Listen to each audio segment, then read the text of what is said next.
Hello, everybody. Thank you for listening in to the North Baltimore County Democrat Club podcast. I am Elliot Jenwright. I'm here today with Governor candidate Ashwani Jain. Mr. Jain, thank you for being here today. Been looking forward to it. Of course. No, it's my pleasure. Thanks for the opportunity. Thank you. So, just to start off, Mr. Jain, could you just tell the people about yourself and what inspired you to run for governor? Yeah, so real quick, my name is Ashwani Jain. I use he, him pronouns. I'm a 31-year-old who's been lucky enough to beat cancer. I've gone from a Title I elementary school to later earning 2 bachelor's and 1 master's degree. I've had the opportunity to work in the public, private, and nonprofit sectors, and also serve in President Obama and then Vice President Biden's White House and 2 federal agencies. And yeah, now I'm honored to run an inclusive and accessible campaign for Maryland governor. Okay. Pretty impressive resume there, I understand. So, Mr. Jain, so the field for governor is expected to be a large field. So out of that growing field, what is going to make you unique or stand out amongst the potential candidates? Yeah, so I mean, look, elephant in the room. I would be the nation's first millennial governor, Maryland's first governor of color. I'm the first to announce this year, the second overall. And I know there's going to be a lot of great, highly qualified candidates that run. But I think what distinguishes me is the fact that I understand that to be a successful governor or a leader in general, you need to both understand how the systems of power work, but more importantly, the real impact of policies. And so for me, in almost 2 decades, I've advocated for public policy at all levels of government and all across the state, including in leadership roles with both President Obama and then Vice President Biden. Like I said, I've also worked in the public, private, nonprofit sectors. So as a starting point, I understand how the systems of power work. Now, yes, granted, there are going to be some candidates who've also understood how the systems of power work for longer than I've been alive. And so that's where I kind of go into the impact of the policies. For me, as a Maryland native who's a product of Maryland public schools, as someone who grew up seeing his parents struggle to grow a small business while keeping the lights on in our 2 bedroom apartment, as someone who's lived in a densely populated urban area, as well as a rural suburb, as a son of immigrants who's been bullied by racists because of my name and my brown skin, as a millennial who's been told to sit down and be quiet, even when I was the project manager, and as an 18-year cancer survivor who's been, battling both physical and mental health issues and never thought I would get a second chance at life, I believe I genuinely understand the day-to-day struggles of many across the state. And so for that reason, I think I have the experience, the perspective, and the empathy needed to serve Marylanders well. Yeah, great, great. So, Mr. Jain, just to know a little more about you, as far as who would you say is a change-making role model of yours, and could you just tell us a little bit about why that person is your role model? Yeah, I mean, it's always a hard question to answer because, and I don't want to give like the political answer, but I genuinely am inspired by everyone that I meet, even those who come across really arrogant or people that, you would not think are inspiring. I feel like I can learn from everybody. So from a personal standpoint, I am really inspired by my parents, my grandfather in particular. He immigrated to this country from India with very limited resources, and to provide for his family, he became a high school janitor. And so, learning from him the struggles he faced as an immigrant, learning the struggles that he faced just to provide for his family, and the fact that he was willing to work, even when he didn't necessarily think he could do it, I think has been carried with me my whole life. My parents, the minority-owned small business owners in Maryland, seeing their struggles and always learning from them to give back to a community that has given me so much. I think that's really inspiring. And then the last political answer I'll give is naturally President Obama. I had the opportunity to work with him for several years, and just being able to work with him and see the kind of team that he built that valued inclusion, valued accessibility, focused on issues, not hiring people who had an ego about it. I think is something that I hope to aspire to be like one day. Great, great. So next, Mr. Jain. So, of course, in this climate, Democrats and Republicans, there's a whole lot of talking going on between, not a whole lot of listening. So, in reference to that, would you say, do you believe that Democrats and Republicans can actually reach across the aisle in the state of Maryland to work with each other? Um, yes, but with some caveats, right? I think at the end of the day, we should never compromise on our values. And so, if you're talking to folks on either side, but in particular, I'm a Democrat. If I'm talking to Republicans who believe in this Trump philosophy, right, which is, we're going to discriminate you based on the color of your skin, based on the people that you love, based on the zip code that you live in. There are lines that we have to draw in the sand, right? But at the same time, when I'm talking to residents across the state, including in those counties on the Eastern Shore, for example, that are more rural, that are more conservative leaning, there is some common ground because those voters and those residents are very similar to Democrats. We all want structural changes. We want to get money out of politics. We want to elect a leader who understands our day-to-day struggles. And you want someone who can look at issues not in silos, but rather in a connective, comprehensive way that addresses both short-term and long-term needs. And so it's really just understanding those. And I think if you can put yourself in those people's shoes, then disagree where there are opportunities to disagree on, but there are a lot of opportunities where we can build cohesion. And that's a real genesis of my campaign, which is again reaching out to voters all across the state, regardless of where you live, regardless of your party affiliation, and regardless of your voting numbers. I think typically, especially on the Democratic side in Maryland, because we do have a majority, Democratic leaders only campaign in areas that there are high concentrations of super voters. And I'm a Democrat, so obviously I'm going to target those folks. But I really believe we need to expand the base and target those who, again, are part of our community but may not feel like it. Yeah. So, if you are elected the governor of Maryland, what would be your main priorities or some of your first priorities? So I always start off with this idea of structural changes, because I think in order to reform any of the systems that we're talking about, any of the issues we're talking about, you need to look at the systems themselves. So in terms of structural change, there are three specifics to that. One is inclusion, which means I'm committing to having gender diversity on the ticket if I have the honor of winning the nomination, because I think representation matters and dictates how policy is enforced.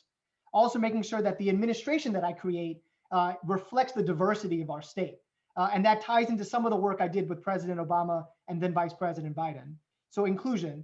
Two is banning corruption, which again is something that appeals to every voter across the state or majority of voters. Having a 4-year lobbying ban for the governor, lieutenant governor, and agency heads. Making sure they cannot own or trade stocks while in office. Making sure that they have a business that has to be sold off so they cannot profit off of it while in office. And then the third part of the structural reforms is equal access. I'm committing that all my events are going to be free and open to the press. I also have never and will never accept any donations from corporations or businesses. So I think as a starting point, when you look at reforming the systems themselves, as I just outlined, I think then when you talk about the issues, it will be able to resolve in a much more sustainable and long-term way. Great, great.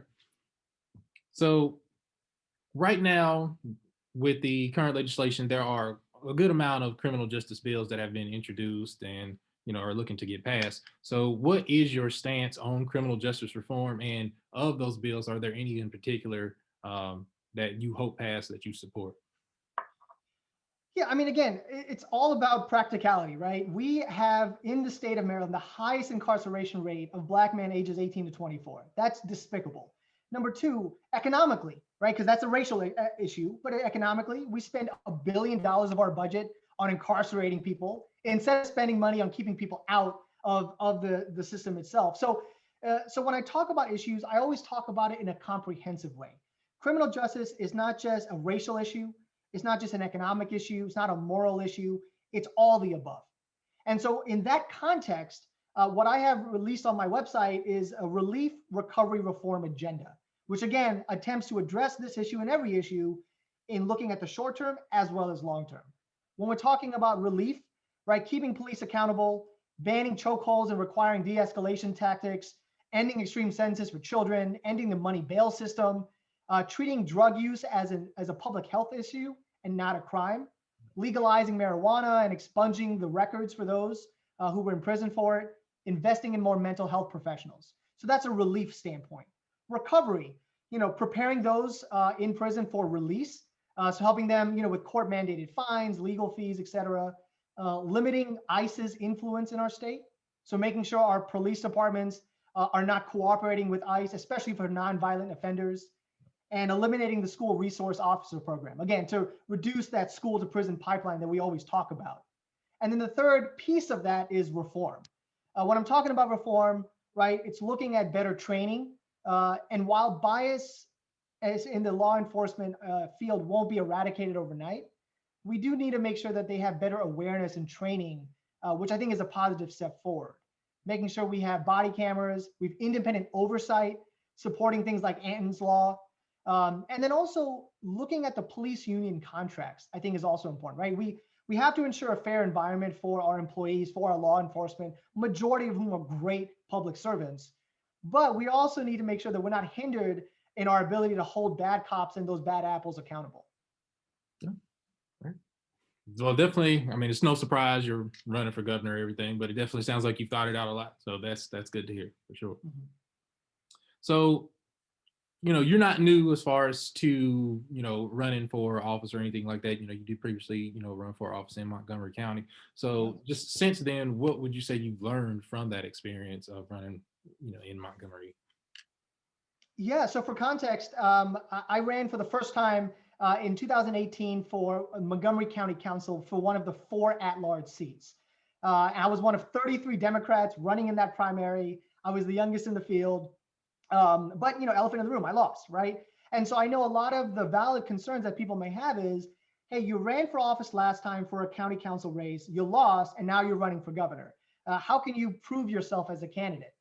So to that, I would say 2 things. One is, in my last campaign, and this touches on what I learned, right? So in my last campaign, I focused on issues, right? My campaign in the first time was never just about winning. It was about campaigning in underserved areas and elevating important issues like a $15 minimum wage, like education funding and gun violence prevention. I did that. And then number 2, in terms of the success that I had as a candidate, I not only came in the top 25% of all the candidates running, but I was also one of only 4 out of the 33 to earn the endorsement of groups like the SEIU Local 500 and the LGBTQ Democrats. I also had the second highest local donors of all the 33 candidates running, with 56% of my donors giving less than $10. And I was also then Vice President Biden's only endorsement in the entire Maryland 2018 Democratic primary. And so when the context for that is, yes, just because I lost, it doesn't diminish my value. It doesn't show that there's not a need for a candidate like me in the governor's race. And I'm able to put together an inclusive campaign that I think can be successful this time around. So of course, we just had CPAC yesterday, and Trump spoke amongst many other Republicans. Yeah. So along those lines, how did the Trump administration impact Trump administration impact your view of politics and his continuing presence in politics going forward? It's heartbreaking for many reasons, right? One is I was in the Obama administration and White House, and so seeing the new administration, the Trump administration, undo all the work that me and my colleagues have spent a decade working on, right? That's personally really sad. But then also just as a Democrat, as a citizen, as a resident of this country, seeing the increase and blatant acceptance of racism and bigotry at the highest levels, which obviously we saw percolate in all aspects of our society, it was really sad, right? And that obviously accumulated to a terrorist attack at the Capitol that we saw last month, right? And so it's not a surprise, but that's what we have to figure out. How do we want our leaders to act, right? Yes, we cannot control what the other side talks about. Now, the Republican Party is the Trump Party, and chances are he's going to run again in 2024. And so this idea of the ugliness that he's brought out, it's remaining with us, right? And it's not going away. And so that's where people like you and me have to step up, either run for office at any level, get involved in politics, be involved in different Democratic clubs and groups, or even organizations around the state and around the country that are fighting for the values we care about. And I think that's the biggest takeaway, right? We can't undo the past, but we can learn from it, and we can organize ourselves as progressives in a way that can fight back in a structured way against a lot of these injustices that we're seeing. Okay. All right. And just for one of the last questions, as far as what is a political stance of yours or idea as far as that continues to evolve as you interact more with, the people of Maryland? I mean, I know you're from here, so it's not new for you to, interact with the residents of Maryland, but as that goes along, what are one of your views that really sticks out to you? Could you clarify the question? Yes. So I being from Maryland, knowing Yeah, the people of Maryland and the things that they deal with, yeah, what is it's kind of, I guess, ties into your if elected governor, what would sure. be priorities. But like as far as dealing with the people of Maryland, Yeah.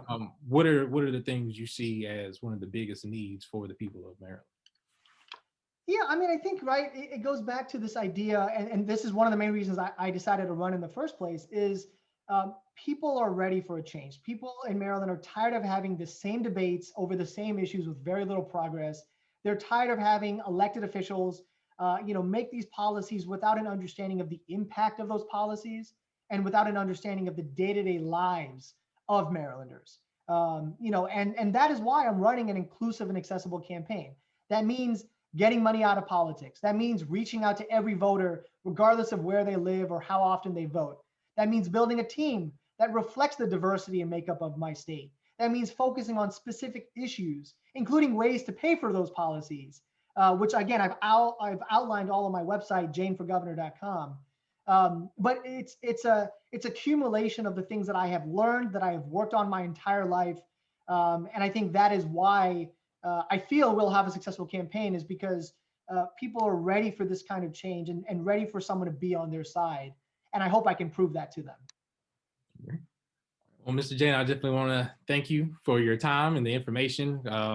Definitely sounds like you're probably going to have a successful campaign. Just can you tell people where to find you, how to get involved, and like, things like that? Yeah, so I genuinely appreciate the opportunity. I know I have a lot to prove, but I would be honored and humbled to earn people's support. They can visit janeforgovernor.com and follow me at janeforgov to learn more and connect with my team. I'm also happy to have one-on-one conversations with anyone willing to have a conversation about ways they can help or even concerns they have. It's going to be a long campaign. There's going to be a lot of great candidates that jump in. But like I said, I believe that I have the temperament, the empathy, the experience to serve Marylanders well, and I'll make sure to prove myself along the way. All right. Well, thank you once again. Thank you, and you have a great day, sir. Absolutely, I appreciate your time. Thank you. Thank you.